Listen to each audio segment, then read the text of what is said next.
as always, you are some beautiful people that watch this channel. Like, there's no ugly people that watch this channel. So, welcome back to the channel. Anyway, welcome back to the channel. Today we are going to be reading Reddit. Okay, am I the a-hole Reddit comments? But anyway, what was that? Anyway, before we do all that, what we're going to do is I need to tell you, you look beautiful. If I could cheat it with anybody in this world, it would be you. And you're looking very good, okay? Don't tell the missus, because she will give me stitches, okay? Anyway, that was pretty corny, but I liked it. I like it a lot, because you look good. All right. I've only been stalking people kind of recently right now, so but I would stalk you every day, that's for sure. Am I the a-hole for blocking my whole family on my mother's side after my wedding and not talking to them even when they still try to contact me? Probably not. Yeah, I don't think you're gonna be the a-hole in this situation, because it takes a lot to essentially cut off your whole family, Anyway, this is the chick that there's like two people. Like, I watch one, and then my soon-to-be fiance watches this other girl, Charlotte Debris YouTube or whatever. So somebody like tagged her in it, maybe, because I doubt she posted this. But anyway, hi, this is something I couldn't make peace with, so I want your advice. Am I the a-hole for blocking my whole family on my mother's side after my wedding and not talking to them, even when they still try to contact me? Okay, so just same thing over again. I, 28 female, got married 2 years ago and moved to a different country just 2 weeks after. Since then, I have never spoken to any of my aunts, uncles, or cousins from my mom's side. Okay, so we gotta go with the British accent. Shrimp on the barbie. No, that's not it. Tea and crumpet. Okay, tea and crumpet. Anyway, for background, me mom's entire family lives in the same town as us. Growing up, we were very close, and I used to live in another city for my studies. But whenever I come home, it was always dinners, meetups, staying over at each other's house, and going on trip. They felt like my people. I was very close. Eiffel Tower. I like bread. They felt like my people. I was very close with all of them, my cousins.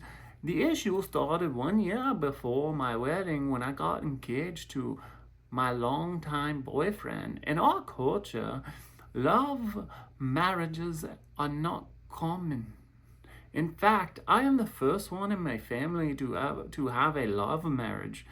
What are you saying right now? You're saying people are telling you to get married and you don't love the person? Like, that's a normal thing there? I don't like that.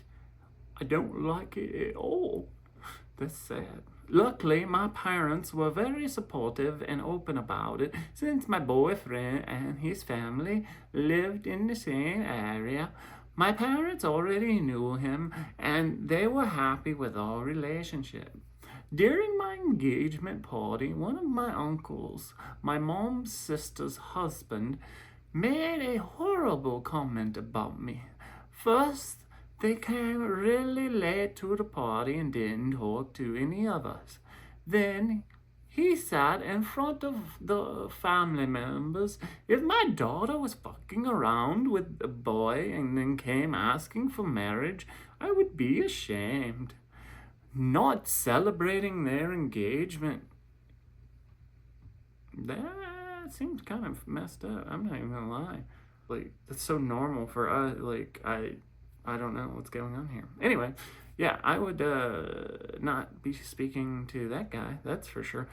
Anyway, we didn't know even We didn't even know this happened because we were busy enjoying the party.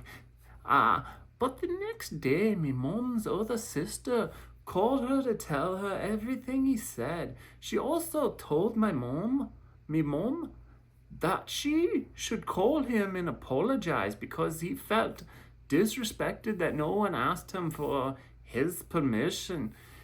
If I can marry my boyfriend or not, since he's an elder. Could you imagine how that would go over in America? Like, for real though.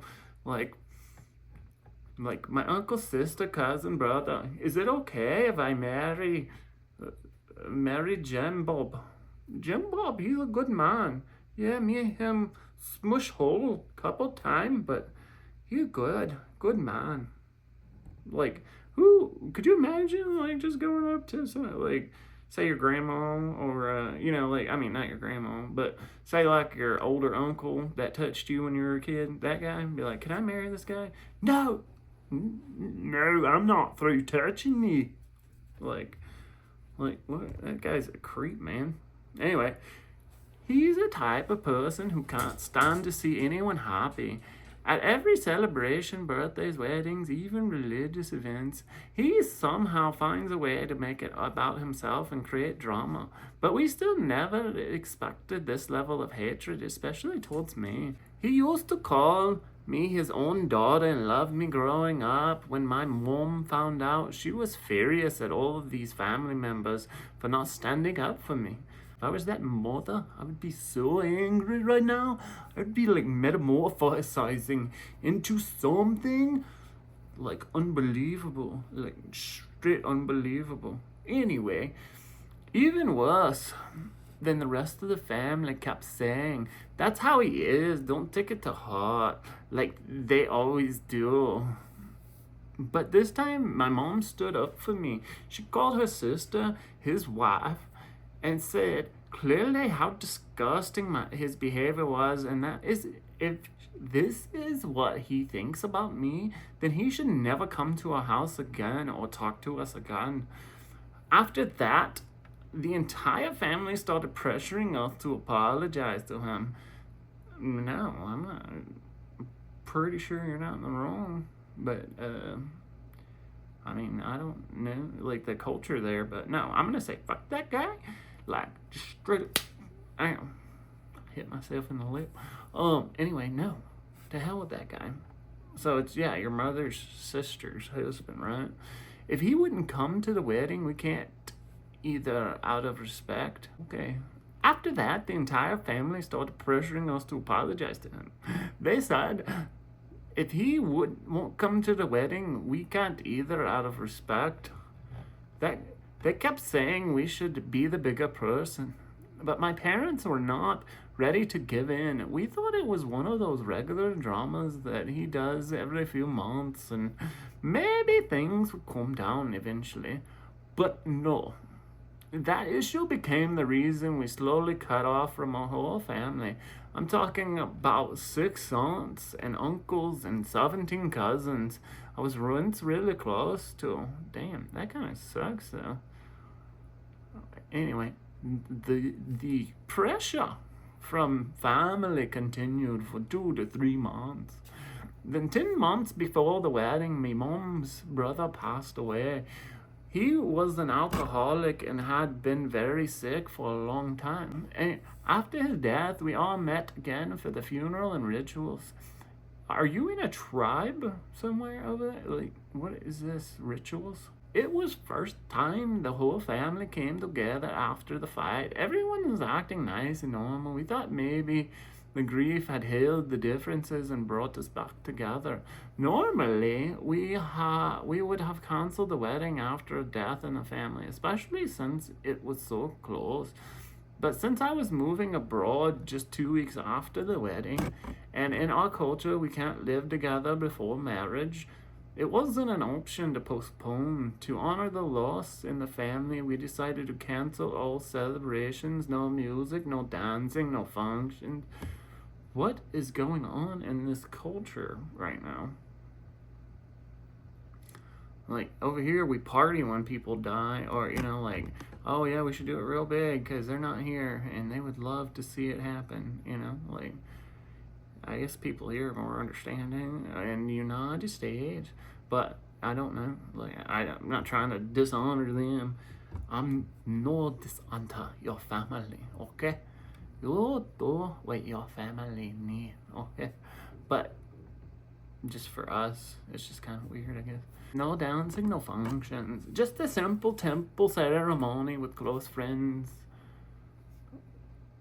and family, or close family.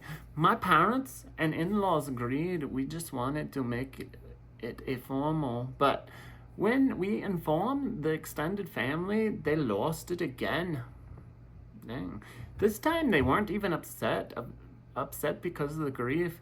They were demanding we cancel the wedding entirely because at least for 2 more years they didn't want to understand our situation at all. It didn't matter that I was leaving the country. It didn't matter that we were still grieving.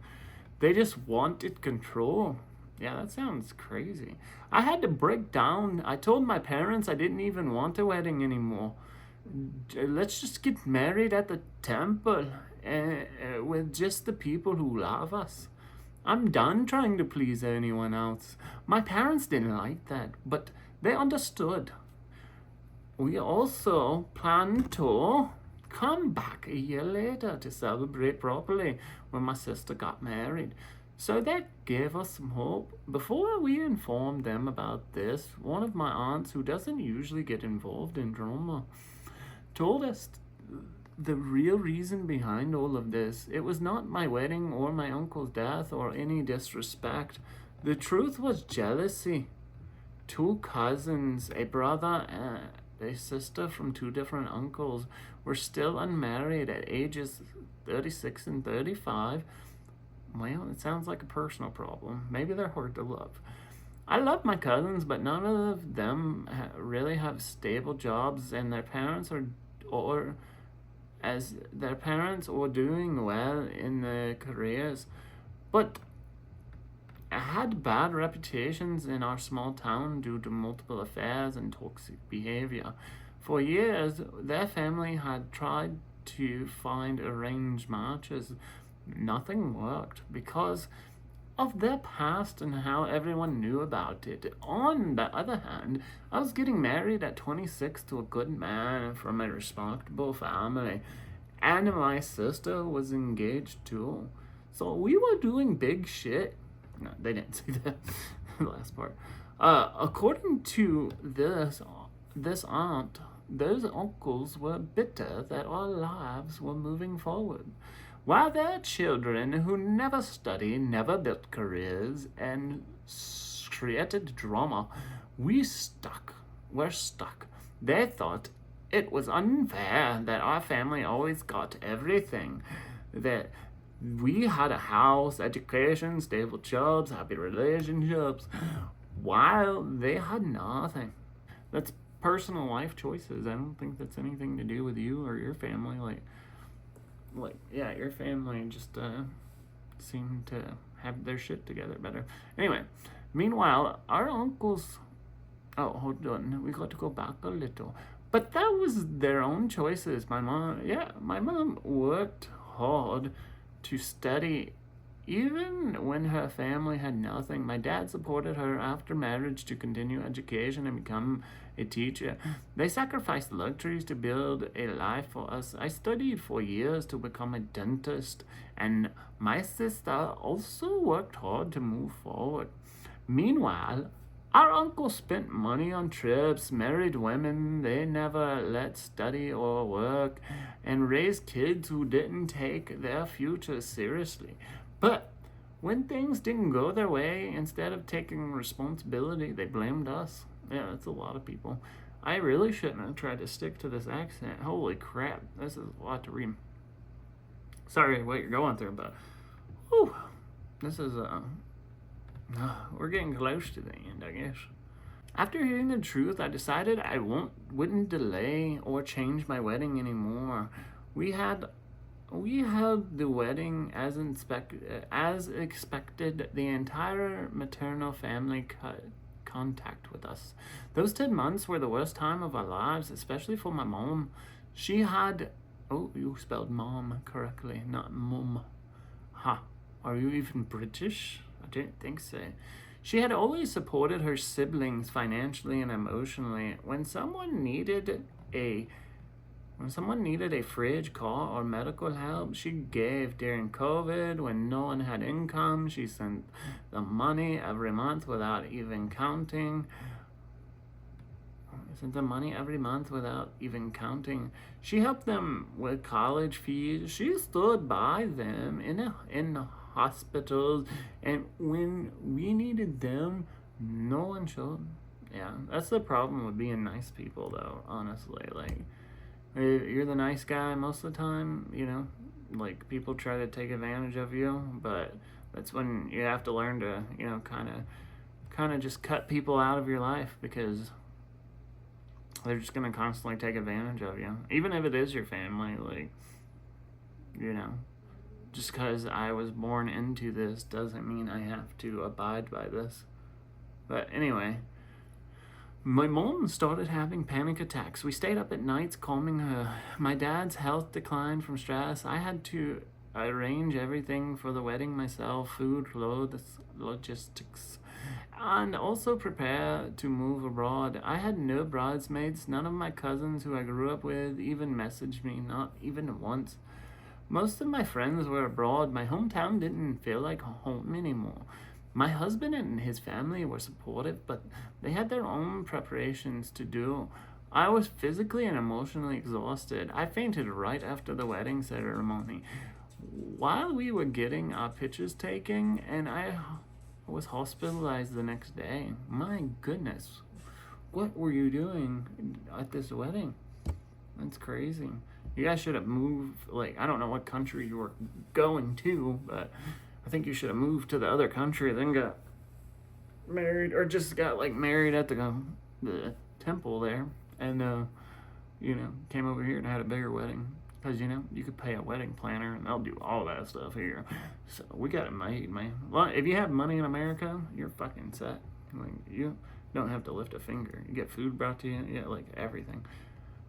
That's my wedding memory. Not joy, not laughter, just exhaustion, sadness, betrayal. Now it's been 2 years. We've moved abroad. My parents are doing better. We've healed in many ways. A few months ago, the same aunt who told us the truth started talking to my mom again. She told my mom that one of my cousins, the son of the uncle who passed, wanted to reconnect. He told her it's time to move on and start over. A few days later, I got a message from him through his wife's Instagram account saying I was being selfish. What? And that's it. And that it's not easy to go against your family. He was like, oh, you're being selfish. It's not easy to go against your family, huh? I blocked him. I blocked him immediately. Yeah, I would have too. Now my mom is generally asking me to consider giving my cousin a chance. She says they were just silent because they couldn't go against their parents, and that I shouldn't lose all my relationships over something the elders did. What is going on in this culture? But here's how I see it. These cousins are not children. They're adults between 23 and 35. Not one of them tried to speak up. Not one of them messaged. Not one call. They chose their parents' side, silence to me, and the same betrayal, especially when we needed them the most. Now they want to reconnect, but I honestly don't need them. I've lived through the worst without them. My parents are stronger now. My husband's family treats me like their own. We've built a peaceful life. But deep down, every time I remember what happened, my heart starts pounding. I get anxious. And I hate that I still carry that pain. So now I'm here asking, am I the a-hole for refusing to forgive, refusing to unblock them, and refusing to let them back into my life even now? This is a comment, alright? So, not the a-hole. It's impossible for you to go back to the way the family was before truths came out, and knowledge can never be put back into a box. All you need to do is think about how you want your family's relationship to feel. If you want some cousins back and not others, that's fine. If you want trash the whole group, if you want to trash the whole group, fine. They're just like, cut them up. Fuck them people. Which I say the same thing though. Like, if you're not gonna be there to have my back, even like talk to me on the sly, like send me a message, like, hey, like this is crazy what's going on, man. We were so close as kids, but you know, like I can't be talking to you in public, but man, I'm really on your side. This is crazy. I'm glad you found, you know, like, good luck. Not the a-hole. Your mom can move on as she wishes, but explaining to her these are not relationships you care to have anymore. They are trying to reconnect because they want something. Don't fall into that trap. For real. I think so too. I think that, like, that's the only reason they'd be reaching out at this point, you know, like, because they want something from you. But who knows? I could be wrong. I've been wrong in the past, like, twice, but that's it. My whole life, I think I've been wrong twice. So this could be, you know, one of those rare occasions. Dude, imagine only being wrong twice in your whole life. Anyway. Let's see. We'll do one more comment. All right, you guys want to do a longer one or a shorter one? All right, we'll do a longer one. Okay, goodness. You guys have read so much already. All right. NTA, not the a-hole. The cousin who is reaching out is the one who lost his dad, and your mom is who the rest of the family goes to when they need or want extra financial support. It doesn't take a genius to realize this is prelude to a money ask. Oh, like premeditated. This does not take a genius to realize this is a prelude to a money ask. Your cousin was okay going against you, your mom, and the rest of your immediate family. If he doesn't get money from you, from your family, he will go back to ignoring all of you because of the elders' wishes. Why connect with someone that sees your family as transactional necessities when convenient for him? Leave mom's side alone and live your best lives. They didn't. I improvised. Improv. All right, guys, but that's gonna do it for today. Let me know if you guys like these stories down in the comment. Let me know, comment something. Just comment if you made it all the way to the end of the video. Just comment the number 8. That's it. I'm just wondering how many people actually made it to the end. This was a long story, and you are very pretty today. Sorry, I just can't help it. Anyway, I gotta get off of here before I go. Oh man, I'm gonna do something I regret. All right, have a good day.